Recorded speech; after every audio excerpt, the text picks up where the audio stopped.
Hello दोस्तों, स्वागत आपका, अभिनंदन आप ही के यूट्यूब चैनल पर। दोस्तों, जैसे मैंने आपसे प्रॉमिस किया था कि लगातार आपकी क्लास होगी और आज दोस्तों क्लास है आपकी हिंदी। देखते हैं हम लोगों की कितनी अच्छी तैयारी है। सबसे पहला क्वेश्चन, रामचरितमानस के कवि कौन हैं और ये किस भाषा में लिखी गई है? तो सही आंसर बताइएगा और कमेंट कीजिएगा। अगर आपको दोस्तों नोट्स लेने हैं, ऑनलाइन क्लास लेनी है या किसी प्रकार की सजेशन लेनी है, ये हमारा व्हाट्सअप नंबर है। यहाँ पर चैनल पर मेंबरशिप लेने के बाद आप हमसे कांटेक्ट भी कर सकते हैं। तमाम जानकारी आपको इस व्हाट्सअप नंबर पर मिल जाएगी। तो सही आंसर क्या है दोस्तों इसका? तो राइट आंसर होगा तुलसीदास। और गोस्वामी तुलसीदास जी ने रामचरितमानस की रचना की अवधी भाषा में। यह हिंदू धर्म का एक अत्यंत महत्वपूर्ण महाकाव्य है। ये भी पेपर में पूछा जाता है दोस्तों, ये क्या है? महाकाव्य है। तुलसीदास जी ने ब्रज भाषा में भी कवितावली, विनय पत्रिका जैसी रचना लिखी, लेकिन रामचरितमानस विशुद्ध अवधी में है। ध्यान रखिएगा, काफ़ी बार क्वेश्चन पूछा गया है। नेक्स्ट क्वेश्चन है, सेकंड क्वेश्चन है, दो बैलों की कथा के कहानीकार कौन है? दो बैलों की कथा के, ये देखिए आपके हिंदी में 20 में से कितने सही है, इससे ही आइडिया लग जाएगा आप लोगों की कितनी अच्छी तैयारी है।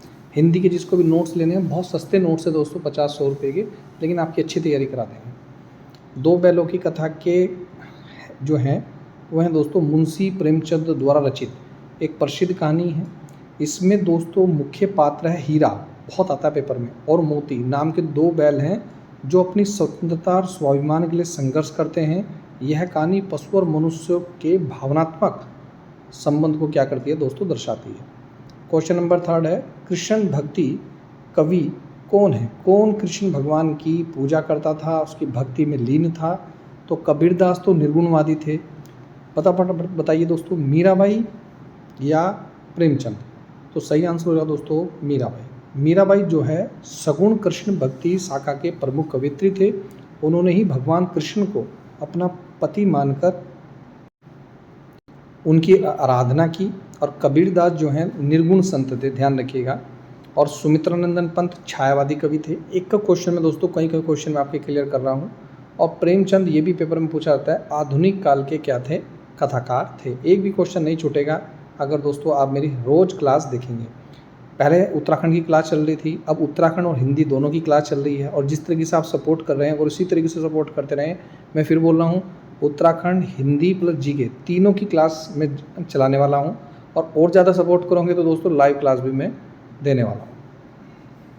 क्वेश्चन नंबर 4 है, मैं आज स्कूल नहीं जाऊंगा। ये किस प्रकार का वाक्य है? लेकिन नहीं जाऊंगा मतलब काम को मना की गई है, यानी कि निषेधवाचक क्या हो जाएगा? वाक्य हो जाएगा। तो राइट आंसर हो जाएगा दोस्तों, जिस वाक्य में किसी कार्य के न होने या न करने का बोध होता है उसे निषेधवाचक या नकारात्मक वाक्य कहते हैं। ये सही आंसर हो जाएगा ऑप्शन नंबर ए। गो शब्द का तद्भव रूप क्या होगा? फटाफट बताइए, गो शब्द का तद्भव रूप क्या होगा? ये पिछले एग्जाम में आया हुआ क्वेश्चन है, ध्यान रखिएगा। तो सही आंसर हो दोस्तों गाय। गाय जो है, देखिए गो एक संस्कृत का शब्द है, लेकिन हम गो थोड़ा ना बोलते हैं, हम तो बोलते हैं गाय। तो गाय क्या है? तद्भव शब्द है, यानी कि हिंदी में परिवर्तित जो हो चुका है वो तद्भव है, यानी कि इसका राइट आंसर होगा दोस्तों गाय। नेक्स्ट क्वेश्चन है क्वेश्चन नंबर 6। कमेंट करके जरूर बताइएगा आप लोगों के कितने मार्क्स आ रहे हैं। कूटवाचक या डिकोडिंग से क्या तात्पर्य है? संदेश का कूट का अर्थ समझना, संदेश के लिए ध्वनि चित्रों का उपयोग करना, संदेश का कोडिंग करना, या संकेतों का उपयोग नहीं करना।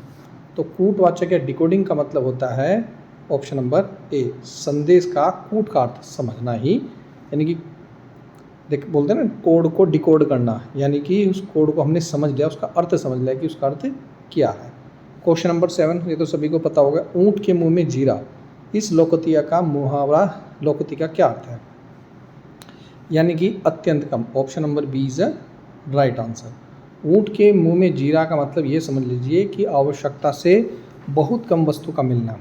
बहुत बड़े शरीर या भारी आवश्यकता वाले चीज़ को नाम मात्र की चीज़ दे देना ही ऊँट के मुंह में जीरा जैसा हो गया। अत्यल्प शब्द में कौन सी संधि है?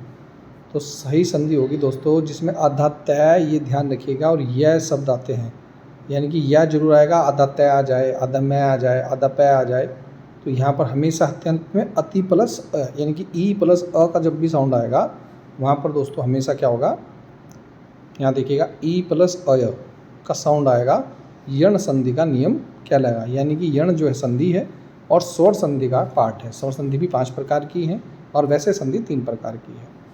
क्वेश्चन नंबर 9, महादेवी वर्मा की भक्तिन किस विधा के रचना है? महादेवी वर्मा की भक्तिन, तो भक्तिन जो है दोस्तों वो सही आंसर होगा रेखा चित्र। भक्तिन महादेवी द्वारा लिखित एक प्रसिद्ध संस्कारात्मक रेखा चित्र है जो उनकी स्मृति की रेखाएं संक्रा में संकलित है। इसमें उन्होंने अपनी सेविका भक्तिन के संघर्ष में जीवन का क्या किया, चित्रण किया है। एक क्वेश्चन आपको क्लियर होना चाहिए और मज़ा आ रहा है दोस्तों, ज़्यादा से ज़्यादा वीडियो को शेयर कीजिएगा और चैनल पर मेंबरशिप जोड़ लीजिएगा। कहीं भी कोई भी भर्ती विज्ञापन आता है हम डाल देंगे वहाँ पर और आप देख सकते हैं पूरा नोटिफिकेशन। कौन सा शब्द पुल्लिंग शब्द नहीं है? तो पुल्लिंग और स्त्रीलिंग के लिए दोस्तों हम करते क्या हैं, हम यहाँ पर कुछ विशेषण का भी यूज़ कर सकते हैं, जैसे सुंदर लड़का, सुंदर लड़की। तो कुछ तो शब्द ऐसे हैं जो जैसे सुंदर लड़का, सुंदर लड़की, तो सुंदर तो चेंज नहीं हुआ, तो ये किस प्रकार के शब्द हो गए, ये हो चुके हैं दोस्तों अव्यय। लेकिन पुल्लिंग और स्त्रीलिंग लगाने के लिए हम अच्छा अच्छी का भी पढ़ सकते हैं, लगा के देख सकते हैं, अच्छा लड़के, अच्छी लड़की, तो इस तरीके से भी हम प्रयोग कर सकते हैं। जैसे भीड़ है, भीड़ एक स्त्रीलिंग शब्द है, भीड़ जमा हो गई, मैं बोल रहा हूँ ना, इसका वाक्य में प्रयोग करके देख सकते हैं। जैसे मिठाई, अच्छा मिठाई या अच्छी मिठाई, तो हमने अच्छी लगाकर हिसाब लगा लिया कि मिठाई जो है स्त्रीलिंग हो गया, जबकि समूह, झुंड और लड़का पुल्लिंग शब्द हो गए। क्वेश्चन नंबर 11, संविधान के किस अनुच्छेद में हिंदी के विकास के लिए निर्देश दिए गए हैं? बहुत इंपॉर्टेंट क्वेश्चन है दोस्तों, हिंदी के हैं सारे। तो सही आंसर हो जाएगा दोस्तों आर्टिकल नंबर 351, 351 में निर्देश दिया गया हिंदी भाषा के प्रसार, विकास और समृद्धि के लिए कार्य करें। जबकि आर्टिकल नंबर 343 राजभाषा घोषित करता है, लेकिन विकास के लिए 351 क्या है, निर्धारित है। तो सही आंसर हो जाएगा 351। संयुक्त व्यंजन कौन सा है? बहुत आसान है, option number D is right answer. Hindi वर्णमाला में 4 मुख्य संयुक्त व्यंजन हैं, पेपर में ये भी पूछा जाता है। कौन कौन से हैं? मैंने देखिए सब लिख रखे हैं यहाँ पर, आप पढ़ सकते हैं। ब्रज भाषा किस राज्य की प्रचलित भाषा है? ब्रज भाषा किस राज्य की प्रचलित भाषा है? तो हो जाएगा आंसर उत्तर प्रदेश। ब्रज भाषा पश्चिमी हिंदी की प्रमुख बोली है, ध्यान रखिएगा, ये ब्रज भाषा जो है पश्चिमी हिंदी में आती है, जो कि मुख्य रूप से उत्तर प्रदेश के क्षेत्र मथुरा, आगरा और अलीगढ़, एटा में व्यापक रूप से बोली जाती है।